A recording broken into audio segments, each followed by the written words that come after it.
समझ गए? ये ऑब्सेशन होता है, ये जब तुम डेवलप करोगे ना देन यू विल रियलाइज, मतलब दिन रात बोलते हैं ना कि उसी का ख्याल और उसी का ख्वाब, ठीक है? तो उस टाइप का ऑब्सेशन अपने अंदर तुमको क्रिएट करना पड़ेगा, तब जा करके क्या होता है। क्रिश क्या लगता है कितने लोगों में होगा competition? Hardly 2 lakhs, exactly hardly 2 lakhs people में कंपटीशन है। 2 lakhs के बाद वालों का तुम नंबर देखना, 720 में उनको 300 से भी कम नंबर होगा, आई कैन गारंटी, है कि नहीं? तो उनके बीच में कंपटीशन ही नहीं है। जो 2 लाख से नीचे रैंक वाले हैं ना, वो 300 से लेकर नेगेटिव मार्क्स पे भी रहेंगे तुमको, ठीक है? तो कंपटीशन जो है ना वो टॉप 2 lakhs में, वो भी ऑल ओवर इंडिया। तो तुम थोड़ा सा अपना लेवल को अपग्रेड करके रखो, 11th 12th फोकस करो, और अगर 12th पास कर चुके हो तो एकदम डिटरमिन्ड हो जाओ कि 1 साल हमको ड्रॉप लेना है और क्वालिफाई कर जाना है, ठीक है? उस साल मान लो कुछ मिस्टेक्स हो जाता है तो और 1 साल, बट थर्ड ड्रॉप नहीं लेना है, माइंड यू, थर्ड ड्रॉप नहीं लेना है, क्योंकि 2 years ऑफ डेडिकेटेड स्टडीज, जब तुमने एकदम मेंटली अपना प्रिपेयर हो गए कि अब मेरे को एमबीबीएस ही करना है, उसके बाद तुमको 2 साल से ज्यादा टाइम नहीं करना चाहिए। उसके बाद 2 साल से ज्यादा टाइम नहीं, अगर उससे ज्यादा टाइम लग रहा है तो इसका मतलब तुम वो चीज नहीं कर रहे हो जो नीट क्वालिफाई करने के लिए चाहिए। ये बिल्कुल भी नहीं करना है कि साल दर साल इसी में लगे हुए हैं और अपना ईयर्स उसमें लगा रहे हैं, नहीं, और भी फील्ड्स में बहुत अपॉर्चुनिटीज है, इसीलिए ये सेमिनार रखा गया है ना, कि अपना परसेप्शन को चेंज करने का ट्राई करो। बायो ले लिया है इसका मतलब डॉक्टर ही बनना है, ये एकदम लिख करके मत रख लो, समझ गए?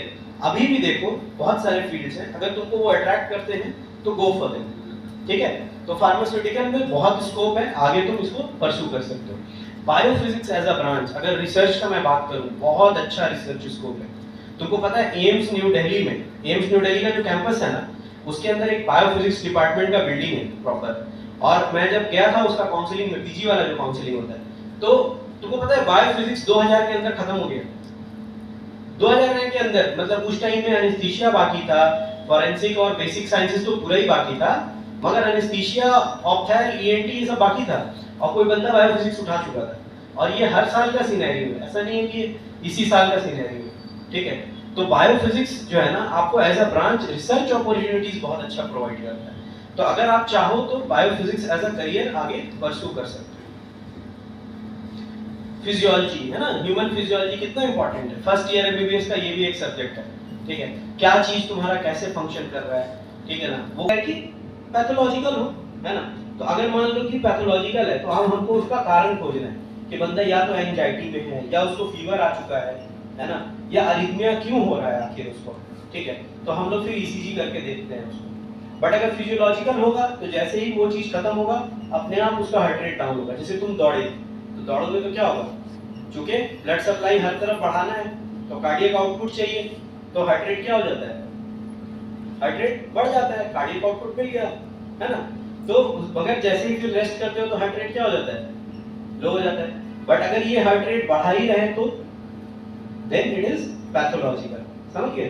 तो physiology is the normal functioning of the thing, है ना?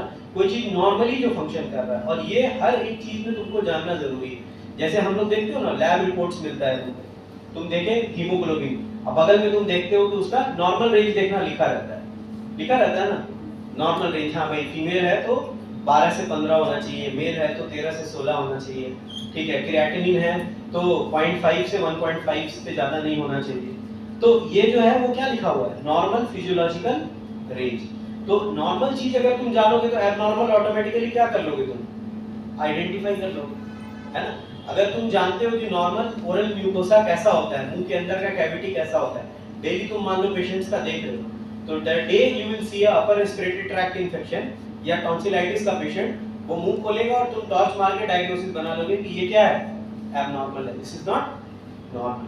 तो फिजियोलॉजी इसीलिए इंपॉर्टेंट है कि आपको नॉर्मल क्या है वो जानने में हेल्प करता है।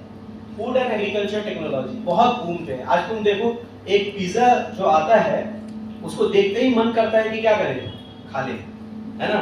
कोल्ड ड्रिंक को देखते ही मन करता है कि चलो थोड़ा सा तो आधा ग्लास पी लेते हैं, है ना? अब तो छुट्टी भी होने वाला है, जुकाम उकाम हुआ तो पड़े रहेंगे घर में, है ना? बट पी के पड़े रहेंगे है ना? तो वो क्यों है ऐसा, आखिर क्यों तुम्हारा अट्रैक्शन कोल्ड ड्रिंक की तरफ जा रहा है बट जूस की तरफ नहीं जा रहा है?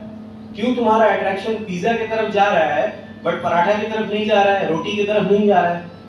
This is because of this. समझ गए?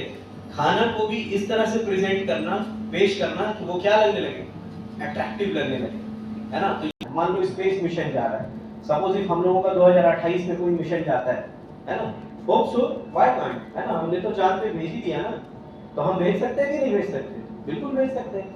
We will send a man mission to the moon और मार्स। तो उस टाइम उसके लिए खाना हमको भेजना पड़ेगा कि नहीं? खाना तो भेजना पड़ेगा। There comes the role of food technology people, कि कैसे खाना को ऐसा प्रिजर्व करें कि 4 साल 5 साल तक वो खराब नहीं हो। यहाँ पे मंथ्स का बात नहीं है, ईयर्स का बात है। तुमको पता है मार्स में एक बार अगर जाएगा कोई, तो जाके आने में उसको 6 महीने लग जाएगा, पता है तुमको? क्योंकि रोटेशन सीक्वेंस ऐसा है कि वो एक्सीड कर जाता है, तो दोबारा जब वो नजदीक आएगा मून के तभी तुम वापस आ सकते हो या जा सकते हो, ठीक है। तो उस हिसाब से सोचो फूड टेक्नोलॉजी कितना एडवांस होगा, तब जाके हम मिशन मंगल रियली में मैन्ड मिशन मंगल मैं बोलूंगा प्लान कर पाएंगे। तो फूड टेक्नोलॉजी का वहाँ रोल है ना। उसके बाद तुम्हारा नेक्स्ट आता है वायरोलॉजी। ये वायरस तो हम लोगों को ऑलमोस्ट क्या नीज पे ला दिया था ना। तुम लोग तो बहुत अच्छे बड़े थे उस time, I think you were in 8 और 9 एट दैट टाइम ना, जिस टाइम ये पूरा कोविड का सिनेरियो चल रहा था। तो एक वायरस सोचो, कोविड-19 क्या हेल्प ला दिया था, है कि नहीं? तो इसलिए वायरोलॉजिस्ट का बहुत इंपॉर्टेंट रोल है। अगर वायरोलॉजी एज अ साइंस अभी उतना अच्छा डेवलप नहीं किया होता, तो हम लोग इतना जल्दी इतना नंबर ऑफ वैक्सीन नहीं बना पाते, ये याद रखना, ठीक है। तो वायरोलॉजी भी एक बहुत अच्छा ऑप्शन है फ्यूचर के लिए, उसको भी तुम परस्यू कर सकते हो। Biostatistics as a branch is also very good. इसमें क्या है कि तुम स्टैटिस्टिक्स मतलब कोई भी चीज का ट्रेंड उसको एनालाइज करते हो कि कैसे करके कोई चीज बढ़ रहा है या घट रहा है। तो बायोस्टैटिस्टिशियंस हम लोग सबको चाहिए होते हैं, जितने भी ब्रांचेस हैं एमबीबीएस में, सबको बायोस्टैटिस्टिक्स वाला बंदा का हेल्प लेना पड़ता है अपना डेटा एनालिसिस के लिए। मुझे भी लेना पड़ा था अपना थीसिस में बायोस्टैटिस्टिक्स